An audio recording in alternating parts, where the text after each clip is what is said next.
Fossils and the mystery of the Great Flood. Did you know marine fossils have been discovered on mountaintops?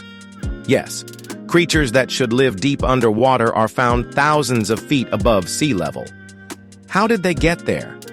Some believe this could be evidence of the legendary Great Flood, a story told by cultures worldwide. Did ancient waters once cover the earth, carrying sea life to unimaginable heights? Or is there another scientific explanation? Geologists point to tectonic plate movement lifting seabeds into mountains. But could these fossils also hold secrets of a watery past we're yet to uncover? What do you think? Fact, flood, or something else? Drop your thoughts below.